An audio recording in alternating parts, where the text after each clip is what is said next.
ကဲအားလုံးမင်္ဂလာခင်ဗျာခုကျွန်တော်ရောက်ရှိနေတာကတော့ကျွန်တော်တို့ data မှာစိုက်ပျိုးထားတဲ့เนาะတန်းတလွန်ချန်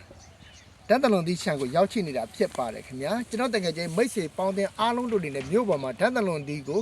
အလွယ်တကူဝယ်ယူစားတောက်နေရပြီပဲကျွန်တော်တို့ data မှာစိုက်ပျိုးထားသလိုမျိုးတွေ့ဘူးမြင်ဘူးမှမဟုတ်ပါဘူးခင်ဗျာဒါကြောင့်မလို့ကျွန်တော်တကယ်ချင်းမိတ်ဆွေပေါင်းတဲ့အားလုံးကိုသိရှိအောင်ကျွန်တော်အနေနဲ့မျှဝေပေးခြင်းဖြစ်ပါတယ်ခင်ဗျာကဲဒါကတော့ကျွန်တော်တို့ data မှာစိုက်ပျိုးထားတဲ့တန်းတလွန်ချန်ဖြစ်ပါတယ်ခင်ဗျာတန်းတလွန်ချန်ကဲတန်းတလွန်ချန်ကိုကြည့်လိုက်ပါဦးခင်ဗျာကျွန်တော်တို့ data မှာဆိုလို့ရှိရင်စီးပွားပြည့်ဧကလိုက်စိုက်ပျိုးထားခြင်းဖြစ်ပါတယ်ခင်ဗျာ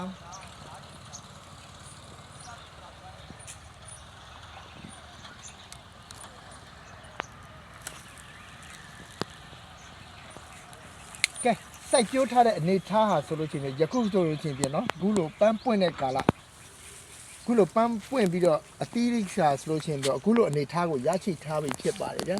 ကဲအခုလိုအနေထားကိုကဲ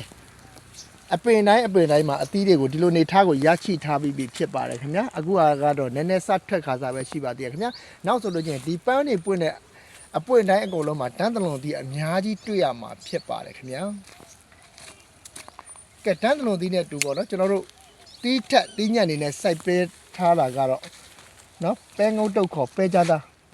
ကိုစိုက်ပျိုးထားခြင်းဖြစ်ပါတယ်ခင်ဗျာအောက်မှာပဲကြသားကိုကျွန်တော်တို့စိုက်ပျိုးထားပေးခြင်းဖြစ်ပါတယ်ခင်ဗျာဘယ်လောက်ကျယ်လဲဆိုတော့ကျွန်တော်လည်းလိုက်ကြည့်ပေးပါဗျာအထဲထဲမှာ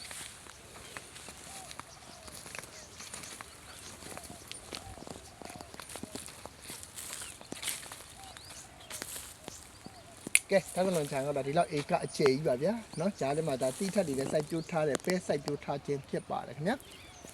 ကဲကျွန်တော်အနေနဲ့ဆူတောင်းပေးနေတာကတော့ကျွန်တော်တကယ်ချင်းမိတ်ဆွေပေါင်းတဲ့အားလုံးတို့ရေဒီချမ်ပိုင်ရှင်ကြီးကလည်းเนาะတန်းတလွန်တီးတွေအများကြီးတီးပြီးတော့ဈေးကောင်းကောင်းရပါစေလို့ကျွန်တော်အနေနဲ့ဆူတောင်းရင်အားလုံးကိုနှုတ်ဆက်ပါတယ်ဗျာ